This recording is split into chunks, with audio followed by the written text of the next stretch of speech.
جوری ئۆپراسیۆنی ئیدارەی گەرمیان کۆبووە لە کۆبوونەوەکە گفتوگۆ کرا سەبارەت بە بەرەنگاربوونەوەی ڤایرۆسی کۆرۆنا جێبەجێکردنی ئەو ستراتیژیای حکوومەتی هەرێمی کوردستان لە پێناو پاراستنی هاوڵاتیاندا گرێتێ بەر. دوا گفتوگۆی ورد و بابەتی زۆری ئۆپراسیۆن بڕیاردرا. یەکەم ڕێگریکردن لە هاتوچۆی هاوڵاتیان لە نێوان قەزاکانی سنوورەکەدا لە 12 شەوی ئیمشەوە ڕائەوەستێت تا ئەو 72 ساعاتەی بزانین. بڕیار و ڕاستپاردە و فەرمانی لوجنەی باڵا لە ئەنجومەنی وەزیران و حکوومەتی هەرێمی کوردستان چێبووە. دوو داخستنی عیادە و کۆمەڵگا پزیشکیەکان. ئەمەش لە پێناو پاراستنی هاوڵاتیانی ئەمەیە لە بەرەوەی خەڵکێکی زۆر لە ناو عیادە و کۆمەڵگاکان کۆبنەوە. سێهەم داخستنی بازاڕ لە هەردوو قەزای کەلار و کفری بە شێوەیەکی گشتی جگە لە نانەوەخانە، سەمونخانە، دوکانەکانی سەوزە و میوە و پێویستی ژیانی هاوڵاتیانی ڕۆژانە.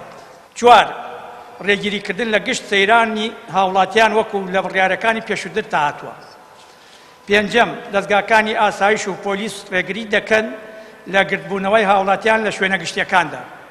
شەشەم ئۆپراسیۆنی ئیدارەی گەرمیان بە توندی ڕوبەڕووی ئەو کەسانە دەبێتەوە کە نیازی قاچاقچێتی ئاژەڵیان هەیە یا هێنانی ئەو هاوڵاتیانەی کە تا ئێستا لە ئێرانەوە نەگەڕانەوە لە سنوورەکانەوە بۆ ناوەوە. من لێرەوە هۆشدارێکی تون دەدەمە سەرجەم دانیشتوانی سنووری ئیدارەی گەرمیان کە بە هیچ شێوەیەک هاتوچۆ لە نێوان شارەکانی ناوەڕاست و خواروی عێراقا نەکەن.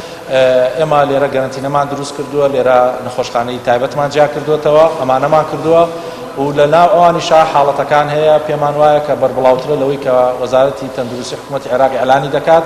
بۆیە پێم باشە هۆشدارێک بەمە دەست ئێمە ناوچەیەکی سنوورین و هەموو ئەو شوێنانەشی کە ناوچەی کێشە لەسەری کوردستانین ئاگایان لە خۆیان بێ